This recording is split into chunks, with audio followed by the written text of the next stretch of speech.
Hello বন্ধুরা, আমাদের চ্যানেলে তোমাদের সকলকেই স্বাগতম। আজকের ক্লাসে আমরা ক্লাস 7 এর রায়ো মার্টিন ২০২৬ প্রশ্নবিদ্যার ইতিহাসের ফার্স্ট সেমিটিভের ৯ নম্বর মডেল সেটের প্রশ্নোত্তরগুলি আলোচনা করব। ইতিহাসের আগের মডেল সেটগুলির প্রশ্নোত্তরের ভিডিও তোমরা যদি দেখে না থাকো, তাহলে অবশ্যই আমাদের চ্যানেলে গিয়ে দেখে নিও। নিচে ডিসক্রিপশনের লিংক আমি দিয়ে রাখলাম। আর তোমরা যদি আমাদের চ্যানেলে নতুন হয়ে থাকো, তাহলে চ্যানেলটিকে সাবস্ক্রাইব করে পাশে থাকা বেল আইকনটি অলে প্রেস করে রেখো। তাহলে পরে ক্লাসের ভিডিওগুলি আমি আপলোড করলেই তোমাদের কাছে নোটিফিকেশন পৌঁছে যাবে। তাহলে শুরু করা যাক। প্রথমে আছে সঠিক উত্তরটি বেছে নিয়ে লেখো। ১ নম্বর প্রশ্ন হলো, কৈবর্ত বিদ্রোহের একজন নেতা ছিলেন ভীম। দ্বিতীয় প্রশ্ন হলো, সেন রাজা ড্যাশের আমলে বাংলায় তুর্কি আক্রমণ ঘটে। এর উত্তর হবে লক্ষণ সেনের আমলে। ৩ নম্বর প্রশ্ন হলো, গঙ্গায় কোন্ড চোল উপাধি নিয়েছিলেন রাজেন্দ্র চোল।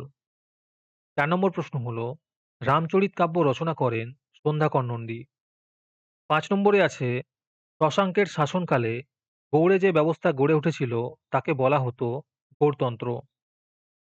৬ নম্বর প্রশ্ন হলো, সেন যুগে ড্যাশ আমলে সবচেয়ে বিখ্যাত সাহিত্যিক ছিলেন কবি জয়দেব। এর উত্তর হবে লক্ষণ সেনের আমলে। ২ নম্বরে আছে, সত্য অথবা মিথ্যা নিরূপণ করো। ১ নম্বর প্রশ্ন হলো, সকলোত্তর পথনাথ উপাধি নিয়েছিলেন শশাঙ্ক। এটি মিথ্যা হবে। ২ নম্বর প্রশ্ন হলো, পাল বংশের প্রতিষ্ঠাতা ছিলেন গোপাল। এটি সত্য হবে। তারপরে আছে, একটি বাক্যে উত্তর দাও। ১ নম্বর প্রশ্ন হলো, প্রাচীন বাংলার অঞ্চলগুলির মধ্যে কোন অঞ্চলটি সবচেয়ে বড়? এর উত্তর হবে পুন্ড্রবর্ধন অঞ্চল।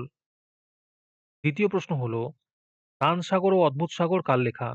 এর উত্তর হবে বল্লাল সেনের লেখা। আজকের সমাধান করা মডেল সেটটির মূল্য মাত্র ৩ টাকা।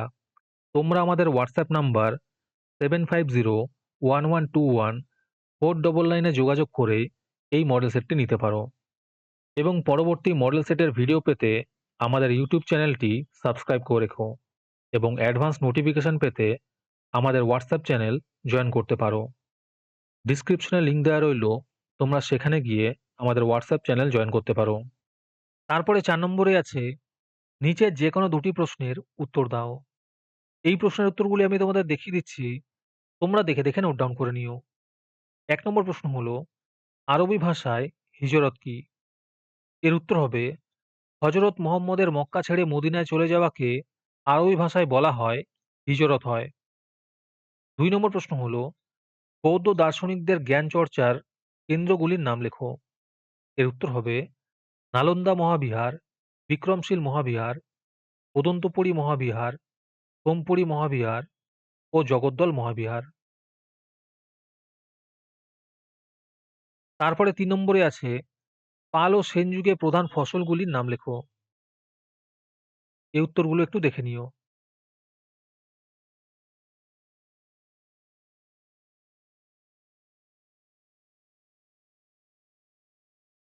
তারপরে ৫ নম্বরে আছে, নিচের যে কোনো দুটি প্রশ্নের উত্তর দাও।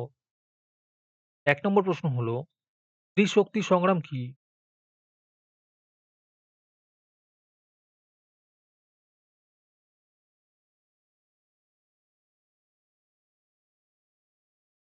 আজকের এই সমাধান পর্বটি তোমাদের উপকারে এসে থাকলে অবশ্যই আমাদের চ্যানেলটিকে সাবস্ক্রাইব করে আমাদের পাশে থেকো এবং পরবর্তী ক্লাসটি তোমাদের কোন বিষয়ের উপর প্রয়োজন তা কমেন্টে আমাদের লিখে জানিও।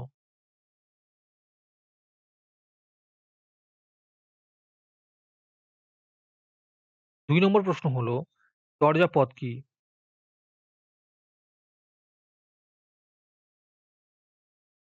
৩ নম্বর প্রশ্ন হলো, মাৎস্যন্যায় কাকে বলে?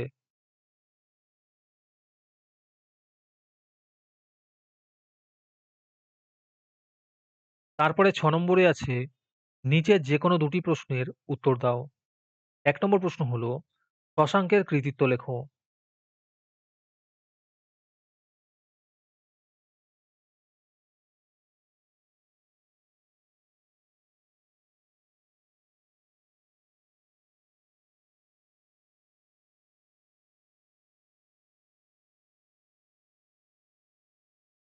২ নম্বর প্রশ্ন হলো, পাল আমলের শিল্প ও সংস্কৃতির কি পরিচয় পাওয়া যায় লেখো।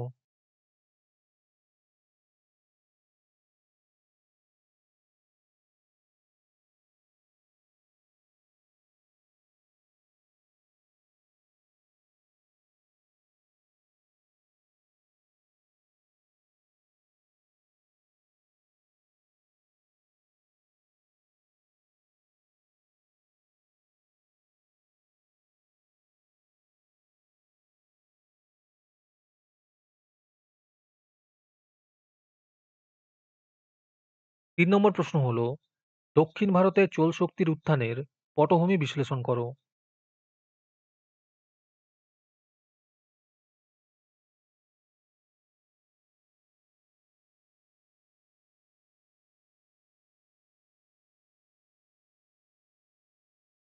ইতিহাসের এই ৯ নম্বর মডেল সেটটি তোমাদের ফার্স্ট সেমিটিভের লাস্ট মডেল সেট। আশা করি আমাদের সমাধান পর্বগুলি তোমাদের খুব ভালো লেগেছে। আর আজকের ক্লাসটি তোমাদের ভালো লেগে থাকলে ভিডিওটিকে লাইক এবং চ্যানেলটিকে সাবস্ক্রাইব করে দিও। সাথে ভিডিওটি তোমাদের সহপাঠীদের শেয়ার করে দিও। আর তোমরা কোথা থেকে আমাদের ভিডিওটি দেখছো অবশ্যই কমেন্টে লিখে জানিও। তাহলে আজকে এই পর্যন্তই। দেখা হচ্ছে পরের ক্লাসে।